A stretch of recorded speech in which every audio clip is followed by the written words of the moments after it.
So I asked ChatGPT who would be the top superstars of the WWE by the end of the decade. And some of these answers surprised me, some of them didn't. Let's get into it.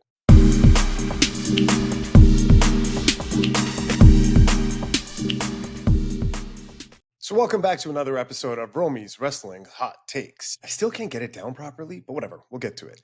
Anyways, thanks again for joining us for another glorious episode. Hopefully it's a glorious episode. It's all up to you. But before we start that, I do want to say again, a huge shout out and thank you to all the fans across the globe that are supporting Official Nerd Broadcasting and the Ol'NerdyBastards channel. We really appreciate it. The numbers are showing up. They're incredible. We couldn't do it without you guys, hence why we're producing more content. And it seems like you like the shorts and you like the long form content. And if there's anything you'd like us to change or anything you'd like us to tackle from a topic standpoint, let us know in the comments and we'll definitely get to it. But before we get started, make sure you hit that subscribe, that like, and that share button. We'd really appreciate it. So for today's video, I wanted to find out who or which superstars in the WWE would be at the top of the totem pole by the end of 2030, or rather by the end of this decade. And I asked AI. I thought, who better to determine these things than AI? And some of the answers that it gave me, I'm going to be honest with you, surprised, but some of it I saw coming.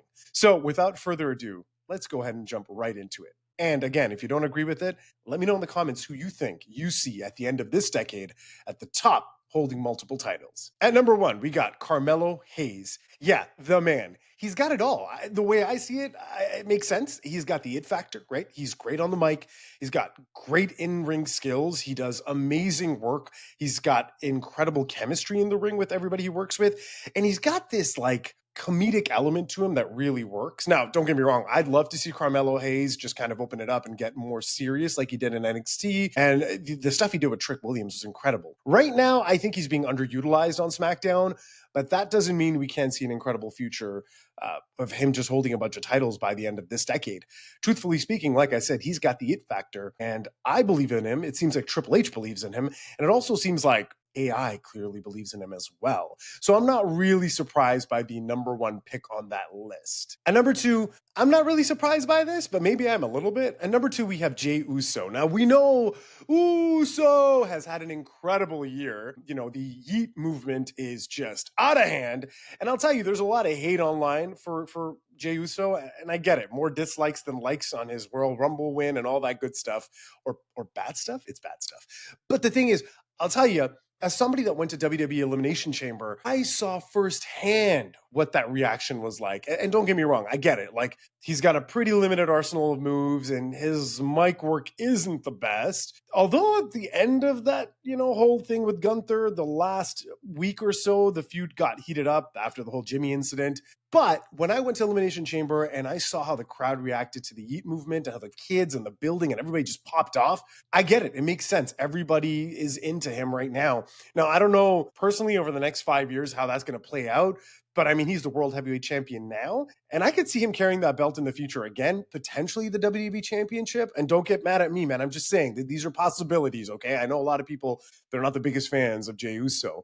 That being said, though, these are determinations made by AI, not necessarily by me. And I kind of get it. Now, the funny thing is, Jey Uso did recently mention in an interview that he's at the tail end of his career, which makes sense. Like, they've been doing this since like 2014 in the WWE, and prior to that, training and all that good stuff. I mean, wrestling's in their blood, but he can only do this for so long. So if it's another 4 or 5 years, I could see Jey Uso kind of killing it for the foreseeable future, but it depends on the audience reaction and where that goes. But for now, I could see him holding a couple of titles till the end of this decade. Let me know in the comment section how you feel about Jey Uso and what titles you could see him holding next. Or do we see him forming the tag team again with Jimmy? And, many people consider them the greatest tag team of all time. And I get it. All right, number three really shocked me. At number three, AI chose Solo Sikoa. Now, before you guys say anything else, Solo Sikoa shocked me simply because he kind of lost the juice right now. He had the juice when the bloodline was a real thing, but right now he's Jacob Fatu's lackey. The way I see it, Jacob Fatu is the next big thing. And if you ask me, I want to see his trajectory at the end of this decade.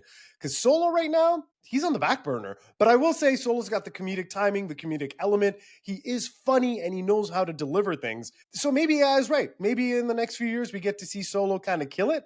I'm not too sure, to be honest with you, but I wouldn't be surprised. So like I said, maybe Solo, maybe not. I don't know. But yeah, he did his whole thing with the bloodline. So maybe in the next few years you see him holding maybe the US title, the Intercontinental Championship, and maybe even the tag team titles. But I don't know if I see Solo as World Heavyweight Championship material. But then again, I didn't see that in Jey Uso, and here we are. So if he gets the right gimmick, it's possible. But right now, if it was up to me, I'd have to go with Jacob Fatu as the real ringleader of the current bloodline and kind of the guy with the juice, as they say, right? Yeah. What do you think? Solo or Jacob in the comments? And number 4, this one doesn't really surprise me. I'm going to be honest with you.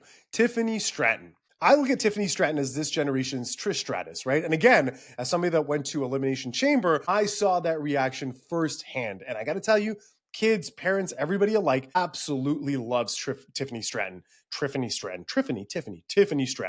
She's got that it factor, right? She's got the look. She's got the character, the gimmick. She can work on the mic. She is fantastic. Full transparency, I got bothered by my child. Not bothered, I don't want to say that, but my child came in. Anyways, nonetheless, as I was talking about Tiffany Stratton has got the it factor, right? She's got the look, she's got the athleticism, she's got the gimmick, she's got the crowd eating out of the palm of her hands. I see it all the time. And I got to be honest with you, I could totally see her being on top at the end of this decade. She could be the next Charlotte, Becky, whatever it is, right? We need some fresh blood, and that's where Tiffany's coming in. And the one thing I'll give Tiffany is that even though many people are critics of her, this past WrestleMania, her match with Charlotte, can you say she put on a clinic? She did. She went hard, man. And don't get me wrong, some of the match was kind of botched, but for the most part, she got a chipped tooth. She was hitting hard, and Charlotte put her through the ringer. So, Tiffany, you got my vote. I don't know about the people watching this, but let us know in the comment section how you feel about Tiffany Stratton.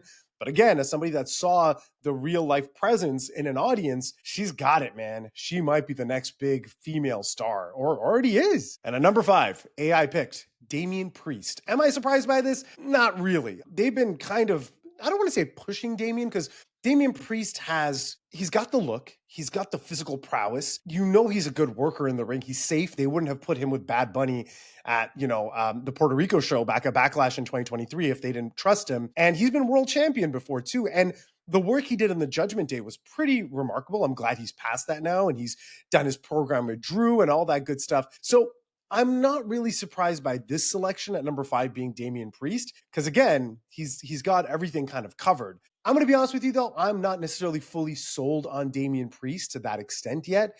I don't know what it is. It's not the Timu Taker stuff. It's just, I don't know. Maybe for me, Damian Priest is lacking that it factor thus far, but according to AI, it sees Damian Priest as one of its next major stars over the next 4 or 5 years. So who knows? He might be the WWE champion before you know it, and I'm sure many people do love him.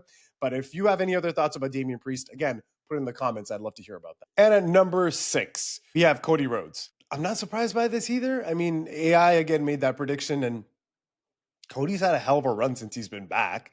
And Cody's still pretty young, I would say, and he's on top of the mountain at the moment, currently absent from the WWE since WrestleMania 41. But I'm not surprised, man. He held the title for a year, WWE champion. He's the ultimate babyface. He sells out merchandise like it's nobody's business. My kids, they absolutely love Cody. They're sitting there when the intro happens to her, or when he comes out and they're like, "Whoa!" All that stuff. So Cody's, yeah, I could see Cody definitely being at the top. In fact, if Cody does stick around another 4 or 5 years, he's probably going to covet the top spot. I would say number 1 at that point. But again, who knows? I'm talking about the future here. They picked Cody. Cody's been around for a while. He is getting older.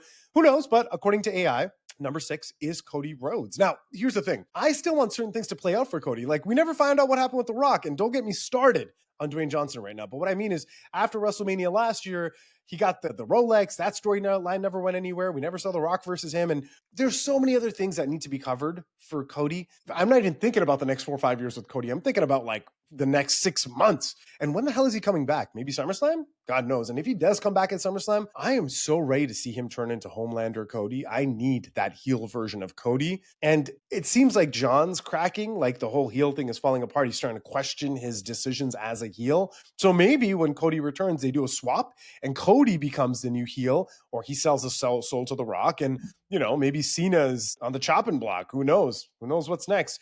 But according to AI, Cody Rhodes will be one of the top stars over the next 4 or 5 years until the end of the decade. And I believe it. I do. Now at number 7, this one I don't want to say I'm surprised, but like I'm somewhere in the middle. So at number 7, AI has picked Jade Cargill.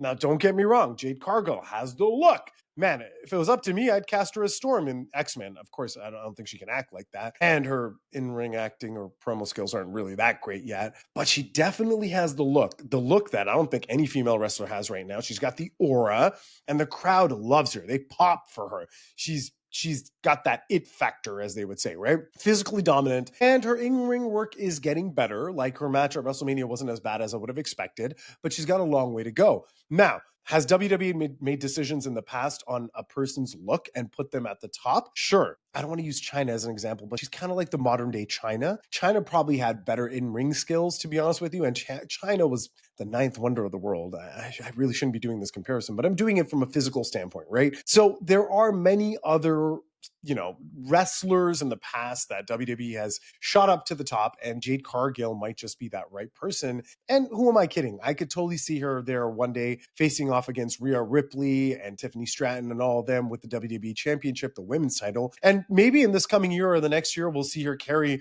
the United States Women's Championship or the Intercontinental Championship. So there's a plethora of possibilities with where this could go and what Jade Cargill can do. So those are the 7 names that AI has picked as the future of the WWE. At number 1, we had Carmelo Hayes. At number 2, we had Jey Uso. And number 3, we had Solo Sikoa. I don't know why I said that. At number 4, we had Tiffany Stratton.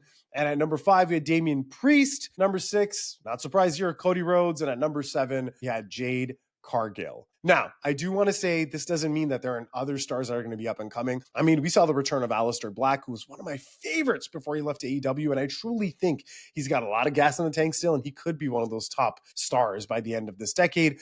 And there are some other individuals that can come over from NXT that can have their impact as well. But right now, these are the 7 that AI thinks are going to be dominant by the end of this decade. Now, if you don't agree with this list or you think there are other individuals that should be on this list, sound off in the comments. I'd love to hear from you. And if you like this type of content, we're going to continue making it. And as I mentioned before, if you have thoughts on what we should be covering on this channel, specifically related to professional wrestling or WWE, let us know and we will take that subject matter and turn it into gold, baby. Gold! I think I can make it into gold. Something like that, So again, this is all ChatGPT and AI's vision for 2030 of the WWE's roster and who's number 1. But we'll see how that plays out, And again, drop your 3 favorite WWE superstars for the future. I'd love to hear from you. Until then, this is Romy signing off from the Ol'NerdyBastards and Official Nerd Broadcasting. And thank you for joining us again for Romy's Wrestling Hot Takes. Yeah, peace.